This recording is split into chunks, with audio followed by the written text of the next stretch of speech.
Good evening दोस्तों। आज हम पढ़ेंगे बुद्धि की परिभाषाएं और वो भी ट्रिक के साथ पढ़ेंगे। यानी मनोवैज्ञानिक का नाम और परिभाषाएं से एक वर्ड हम पकड़कर उसको कोरिलेट करेंगे और ऐसे याद करेंगे कि हम लाइफ टाइम नहीं भूलेंगे। और जब एग्ज़ाम हॉल में हम बैठेंगे तो परिभाषा जो आएगी उस परिभाषा को पढ़ने के बाद हम उस मनोवैज्ञानिक के नाम से कोरिलेट करेंगे। अब देखिए, हम सबसे पहले परिभाषा लिखते हैं वुडवर्थ की। वुडवर्थ वुडवर्थ ने परिभाषा दी है कि बुद्धि कार्य करने की एक विधि है। बुद्धि कार्य करने की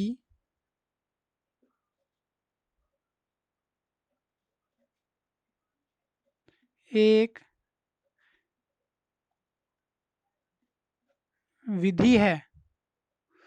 तो बुद्धि क्या है? कार्य करने की एक विधि है।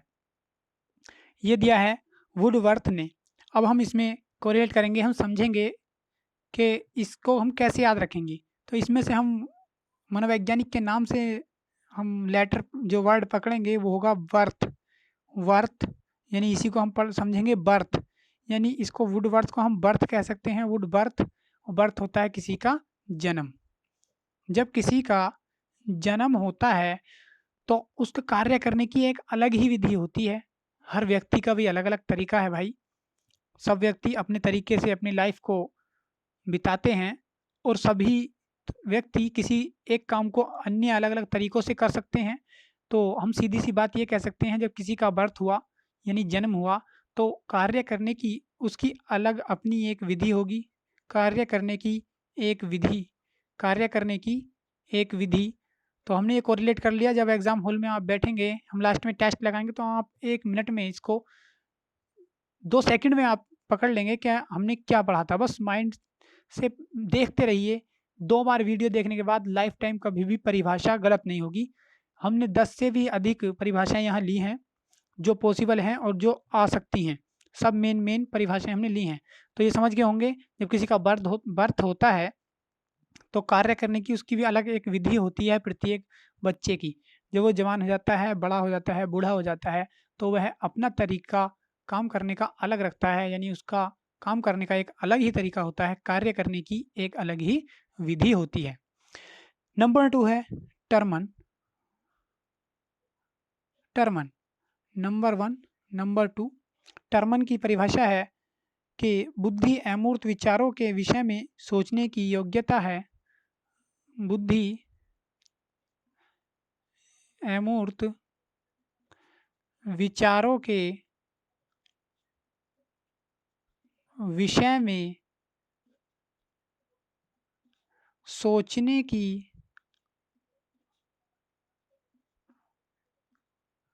योग्यता है। बुद्धि अमूर्त विचारों के विषय में सोचने की योग्यता है। अब इसको हम ट्रिक से याद करेंगे। इसमें से मनोवैज्ञानिक के नाम में से हम एक वर्ड पकड़ेंगे मन, टर्मन। इसको हम ऐसे भी लिख सकते हैं टर्मन। तो हमने सिर्फ मन पकड़ लिया यहाँ से, मन। जब हमने मन पकड़ लिया टर्मन, तो हमारे मन में क्या होता है, विचार होते हैं और हम विचारों के विषय में जानेंगे, विचारों के विषय में सोचेंगे, विचारों के विषय में सोचेंगे। हमारे मन में अगर कोई बात है, कोई विचार है, तो हम उस विचारों के विषय में हम सोचेंगे और यही हमारी ट्रिक है। हम एग्ज़ाम में देखते ही इसको पकड़ लेंगे कि विचारों के विषय में हमारे मन में जो बात होती है, हम उसी को विचारों के विषय में कह सकते हैं। नंबर 3 है वुडरो। एक मनोवैज्ञानिक हैं वुडरो। और वुडरो की एक परिभाषा है, बुद्धि ज्ञान का अर्जन करने की क्षमता है। बुद्धि ज्ञान का अर्जन करने की क्षमता है। यानी वुडरो ने लिखा है कि बुद्धि ज्ञान का अर्जन करने की क्षमता है। यानी ज्ञान का अर्जन करने की क्षमता है। अब हम इसको कोरिलेट करेंगे वुड। वुड मीन इंग्लिश का वर्ड है वुड। वुड माने होता है लकड़ी। क्या होता है? लकड़ी। हम समझ सकते हैं वुड मीन होता है लकड़ी,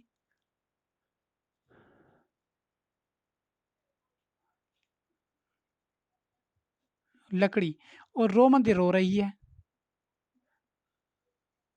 रो रही है, यानी लकड़ी रो रही है। वुड में लकड़ी, रोना रोना, लकड़ी रो रही है। क्यों रो रही है? यानी एक लकड़ी है, जंगल में जैसे लकड़ी काटते हैं, पेड़ काटते हैं तो लकड़ी होती है, तो लकड़ी रो रही है। वो लकड़ी क्यों रो रही है, हमें ये समझना है। तो उसमें अर्जन करने की क्षमता जो है, अर्जन अर्जन करने की क्षमता, यानी लकड़ी क्यों रो रही है, वो सूख गई है और उसमें पानी अर्जन करने की, यानी हम कह रहे हैं ज्ञान का अर्जन, तो यहाँ समझ लीजिए पानी का अर्जन करने की क्षमता उसके अंदर नहीं रही है। जब पानी का अर्जन करने की क्षमता, यानी प्राप्त, अर्जन माने होता है ग्रहण करना या प्राप्त करना, तो जब पानी को प्राप्त नहीं करेगी तो लकड़ी सूखेगी। तो लकड़ी रो रही है क्यों? क्योंकि बुद्धि यानी पानी का अर्जन करने की उसकी क्षमता नहीं है। तो ये बस इससे कोरिलेट करना था, ये हमारे याद हो गया होगा। इसके बाद नंबर 4 है डियर वार्न।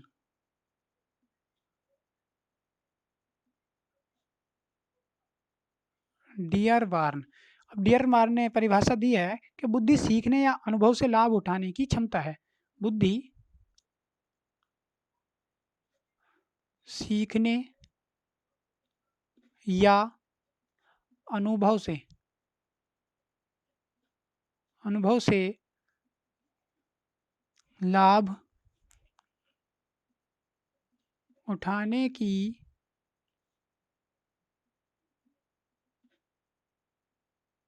क्षमता है।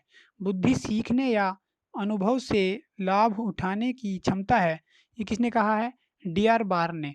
अब हम क्या करेंगे, इसमें से एक वर्ड पकड़ेंगे, डियर। डियर मतलब होता है अपना प्यारा, डियर मतलब प्यारा, जो हमें बहुत प्यारा होता है उसे हम क्या कहते हैं? डियर। डियर मतलब हमारा प्रिय या हमें जो प्यारा होता है उसी को तो हम डियर कहते हैं। और हम कोई भी सामान अगर देंगे, कोई भी लाभ देंगे तो अपने डियर को, अपने प्रिय को देंगे, किसी दूसरे को, दुश्मन को तो हम देंगे नहीं। तो यानी कि लाभ उठाने की कोई भी क्षमता हम देंगे, लाभ उठाने की, तो वो किसको देंगे? अपने डियर को देंगे, अपने डियर को यानी अपने प्यारे को देंगे। ठीक है, आप समझ गए होंगे। तो ये हुई हमारी चौथी परिभाषा। और 5वीं परिभाषा है कोलविन की,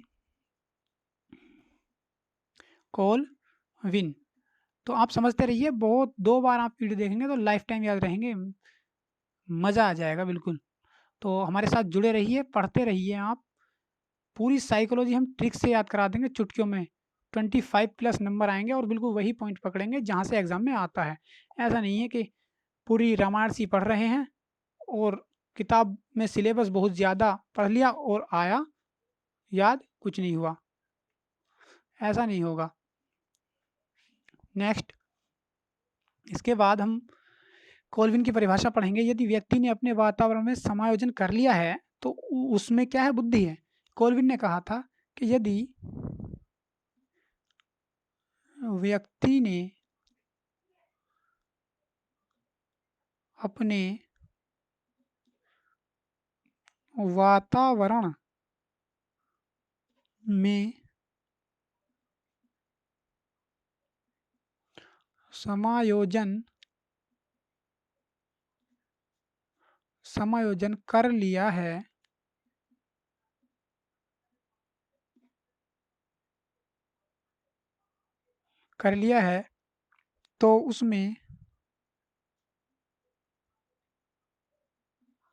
तो उसमें बुद्धि है। यदि व्यक्ति ने अपने वातावरण में समायोजन कर लिया है तो उसमें बुद्धि है। तो ये किसने कहा है? कोलविन ने। कोलविन का हम ये समझ सकते हैं कि इसको, कोलविन को हम कोलविन कर सकते हैं। कोल मतलब हमारी जो कोल कर रहे हैं, हम जो कोल कर रहे हैं, बिना यानी इसके बिना नहीं होगी। किसके बिना हमारी कोल नहीं होगी? कोल यानी कोल नहीं होगी, कोल जो हम कर रहे हैं वो इसके बिना नहीं होगी। किसके बिना नहीं होगी? यानी अपने वातावरण में समायोजन, यानी वातावरण में जब तक हमारे नेटवर्क का समायोजन नहीं होगा, हमारे नेटवर्क वातावरण में मैच नहीं करेंगे, तब तक हमारे मोबाइल से कॉल नहीं लगेगी। तो सीधी सी बात है कि कॉल नहीं होगी, यानी कॉल विन कोल नहीं होगी जब तक अपने वातावरण में समायोजन नहीं होगा। तो वातावरण में समायोजन जैसे ही हमें वर्ड दिखेगा तो हम तुरंत समझ जाएंगे कि यह परिभाषा किसकी है, कोल विन की। आपको सिर्फ ऑप्शन में ये ही दिखाई देगा गारंटी के साथ, जो हम इस टाइम आपको ट्रिक बता रहे हैं। बाकी ये भी पता नहीं चलेगा कि चौथा, तीसरा, दूसरा ऑप्शन था क्या। और छठी परिभाषा देखेंगे हम। छठी परिभाषा है हमारी कोलसनिक की। कोलसनिक, कोलसनिक, कोलसनिक ने कहा था कि विभिन्न योग्यताओं का योग ही बुद्धि है। विभिन्न योग्यताओं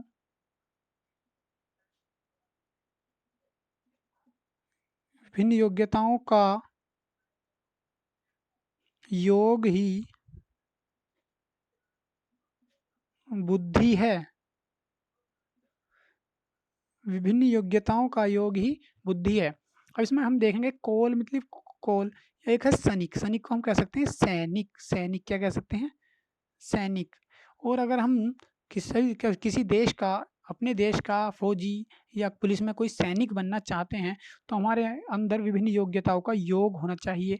यदि हमारे अंदर विभिन्न योग्यताओं का योग नहीं है तो हम सैनिक नहीं बन सकते।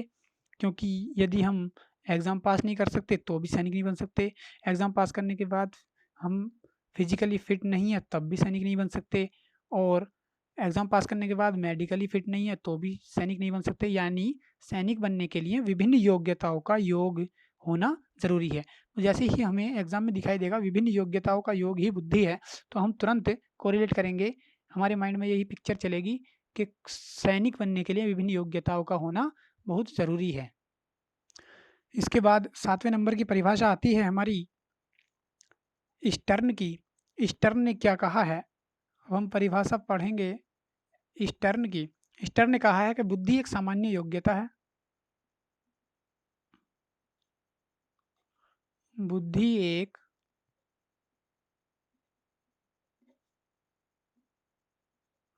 सामान्य योग्यता है। बुद्धि एक सामान्य योग्यता है जिसके द्वारा व्यक्ति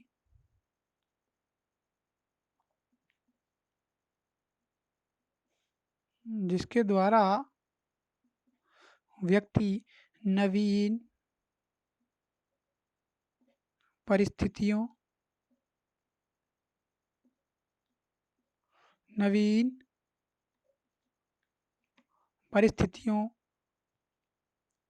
में अपने विचारों को बुद्धि एक सामान्य योग्यता है जिसके द्वारा व्यक्ति नवीन परिस्थितियों में अपने विचारों को जानबूझकर समायोजित करता है। अपने विचारों को जानबूझकर समायोजित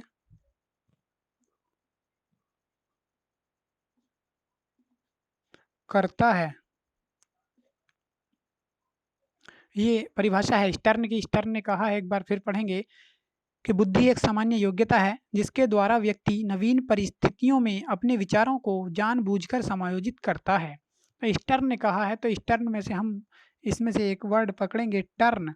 और जब हम गाड़ी चलाते हैं, बाइक चलाते हैं और सामने खतरा दिखाई देता है, यानी गाड़ी के कागज़ नहीं होते या किसी भी रीज़न से हम गाड़ी चलाते हुए सामने खतरा दिखाई देता है तो हम टर्न ले लेते हैं। कहते हैं ना यू टर्न ले ले, यू टर्न। तो कोई भी हम टर्न ले लेते हैं यानी गाड़ी को मोड़ देते हैं।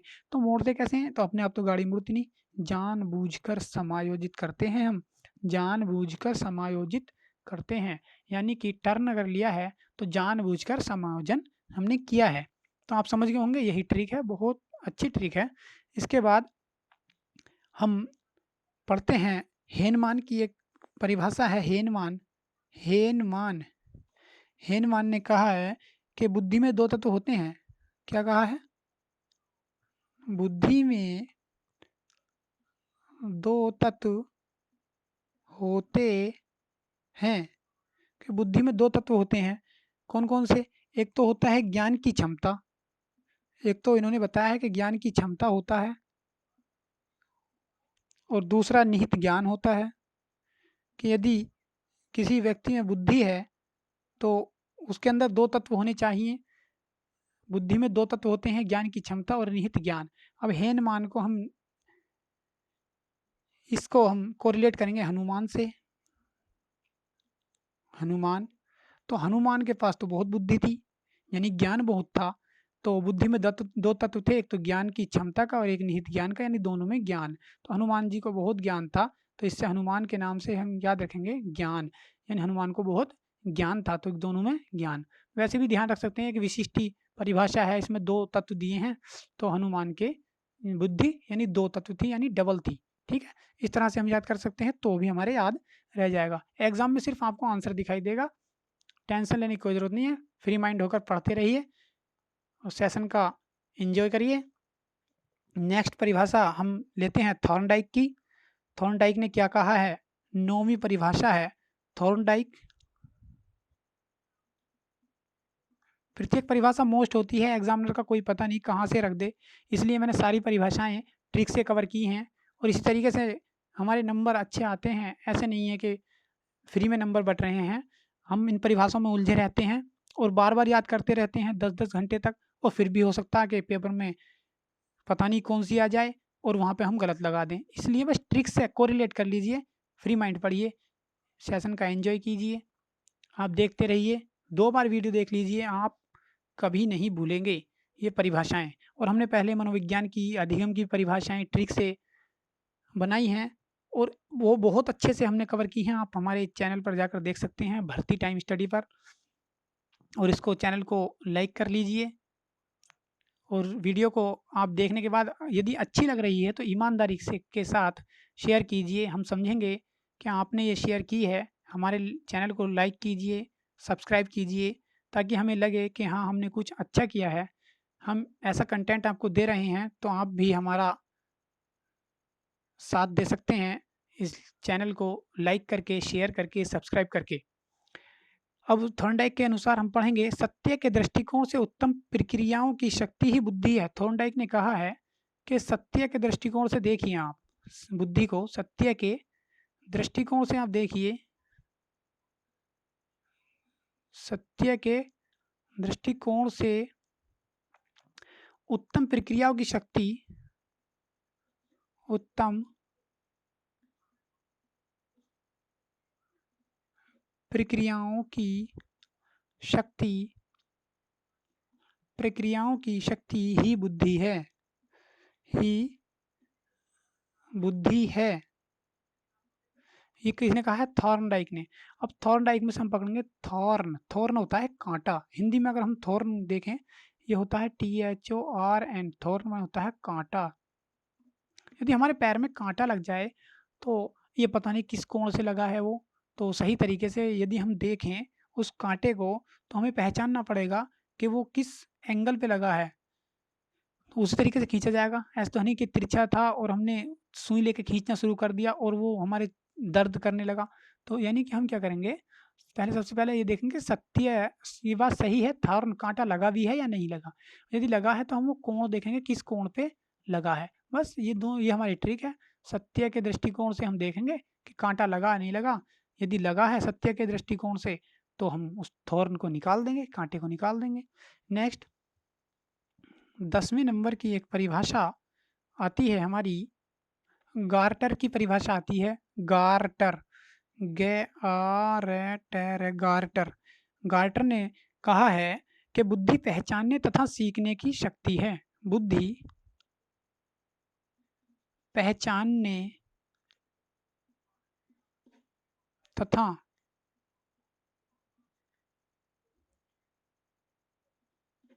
सीखने की शक्ति है। यानी बुद्धि क्या है? पहचानने तथा सीखने की शक्ति है। तो अब हम इससे ट्रिक करेंगे गार्टर। गार्टर हमने देखा होगा, जब हम जिसको चैनल और सिल्ली कहते हैं, यानी आधी कच्ची आधी पक्की के रूप में छत होती है, लिंटर से थोड़ी कच्ची होती है, तो उसमें हम क्या लगाते हैं? गार्टर। उसे चैनल भी कह देते हैं, गार्टर। गार्टर पट्टियाँ कहते हैं ना, गार्टर पट्टियाँ हमने छत पे डाली हैं, तो गार्टर वो वाले गार्टर जो होते हैं लोहे की, यानी रेल की पटरी की तरह गार्टर जो छत में डाल देते हैं उसके ऊपर, यानी जो पत्थर वाली सिल्लियाँ यानी पटरियाँ डाल देते हैं, तो गाटर वो वाला गाटर है, हम उसको खरीदने गए तो हमें क्या पहले उसे पहचानना पड़ेगा कि लोकल माल का तो नहीं है और कमज़ोर तो नहीं रहेगा, हमारी छत पे कितना वज़न हो जाएगा। और जब ये पहचान लेंगे तो हम फिर उसको फिर सीखने की शक्ति यानी हमें सीखने की शक्ति आ जाएगी, और जब हम सीखने की शक्ति आ जाएगी तो हम उसको पहचान कर फिर आराम से कभी भी खरीद सकते हैं। तो आप समझ गए होंगे। इसके बाद हमारी परिभाषा आती है रोस की। 11 नंबर पर रोस की परिभाषा। रोस महोदय ने क्या कहा है बुद्धि के बारे में, ये समझेंगे। रोस ने कहा है कि नवीन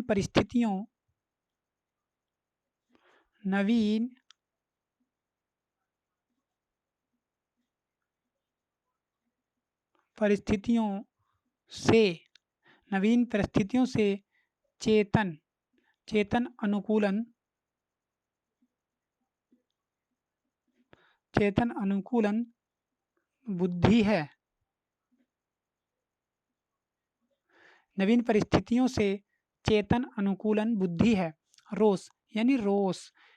अब हम मान लीजिए कहीं नए शहर में पहुंच गए और वहाँ पे हम रहते हैं गाँव में खुली हवा में, और शहर में पहुँच गए। उस शहर में पहुँचने के बाद वो नई-नई जगह थी, नई-नई जगह पर छोटा-सी शहर में तो छोटी जगह होती है, तो वहाँ पे हमारा दम सा घुटने लगा तो हम क्या करें, रोने लगे, रोस, हमें रोस आने लगा यानी रोने को मन करने लगा। रोने को मन करने लगा, रोस आने लगा। जब रोने को मन करने लगा, तो कहाँ करने लगा? नवीन परिस्थितियों में। नवीन परिस्थितियों में जब हम कहीं चले जाते हैं शहर वगैरह में छोटी-सी जगह में, तो क्या होता है नवीन परिस्थितियों में हमारा मन नहीं लगता, रोस यानी रोने को मन करता है। तो आप समझ गए होंगे रोस की परिभाषा। रोस ने एक परिभाषा और दी है, वो परिभाषा क्या है? बुद्धि के बारे में एक कथन सा है, इसको हम देख लेंगे। दूसरा कथन क्या है इनका? इसमें कहा गया है कि वे कौन? मतलब रोस महोदय, वे यह निश्चित निश्चित नहीं कर सके निश्चित नहीं कर सके कि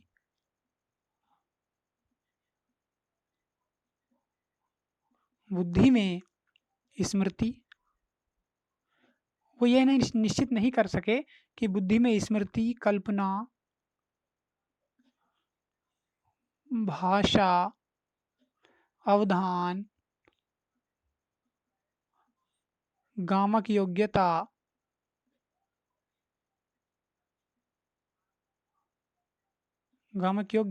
और संवेदना, गामक योग्यता और संवेदना सम्मिलित है या नहीं?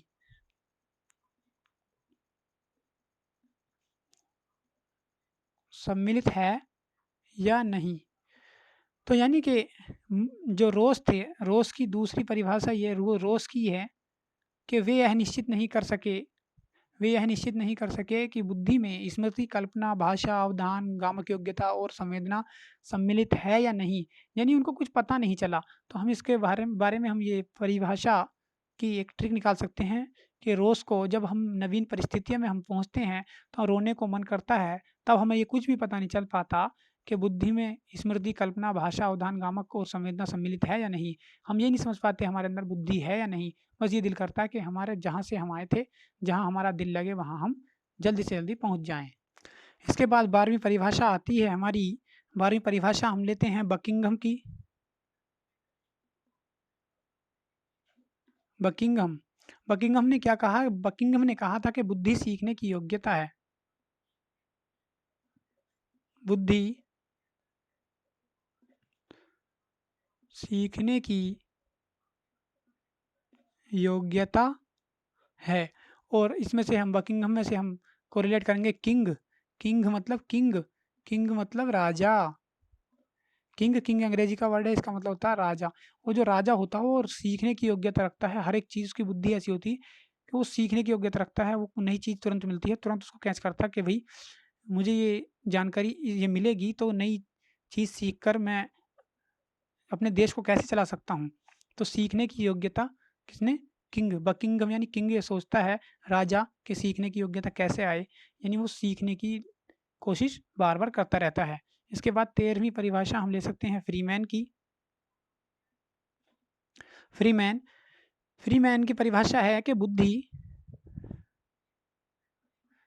समायोजन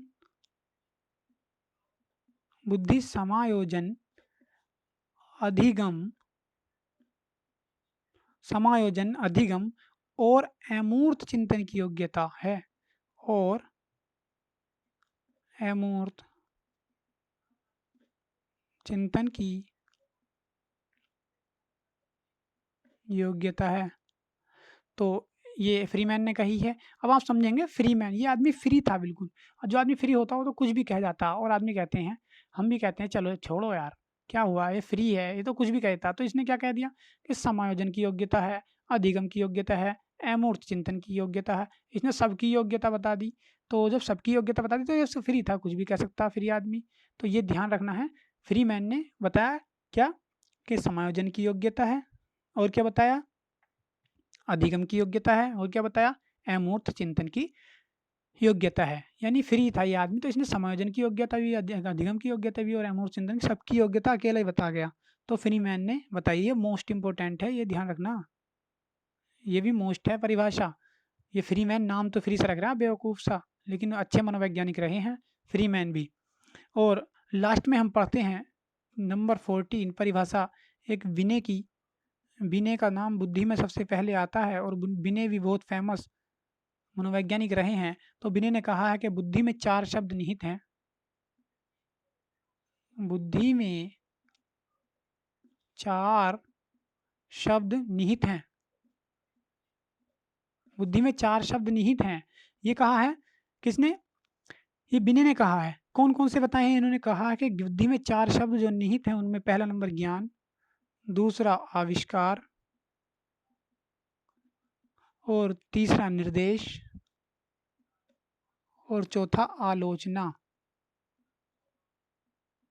उन्होंने कहा कि किसी व्यक्ति में यदि बुद्धि है तो उसके अंदर ज्ञान होगा, वह आविष्कार कर सकता है, वह किसी को निर्देश दे सकता है, और आलोचना, यानी आलोचना होता है बुराई, यानी उसके अंदर बुराई भी हो सकती है, और वह बुराइयों का सामना भी कर सकता है।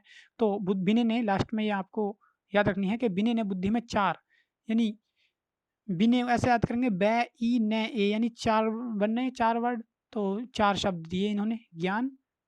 तो अब ये इस तरह से हम समझ सकते हैं 4 शब्द दिए, ज्ञान, आविष्कार, निर्देश और आलोचना। दूसरी ट्रिक ये है इसकी कि इसके बिना कुछ नहीं हो सकता। किसके, ज्ञान के बिना। यदि हमें ज्ञान ना हो तो उसके बिना कुछ नहीं हो सकता।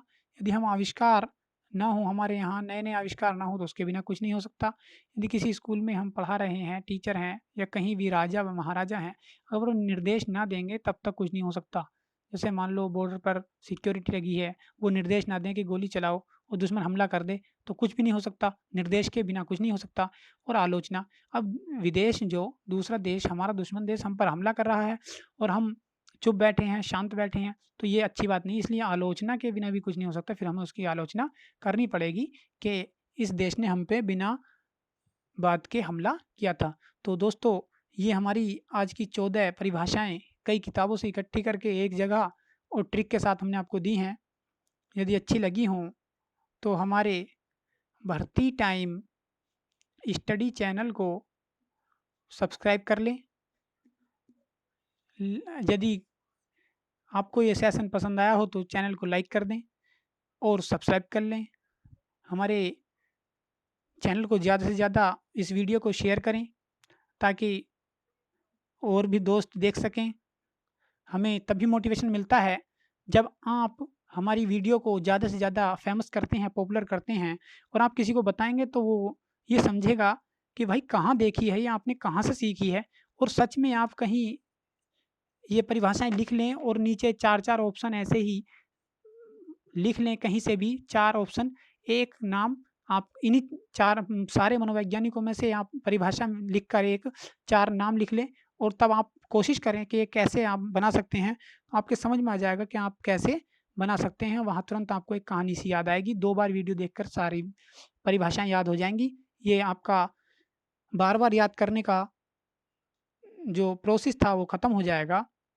हमारे चैनल को सब्सक्राइब कर लीजिए और बेल आइकन को ज़रूर दबा लीजिए ताकि हम जो इम्पोर्टेंट वीडियो आपको दें एग्ज़ाम से पहले, वो आप तक पहुंच सके, ताकि आप उसको देखकर अपने कुछ नंबर पक्के कर सकें। Thank you.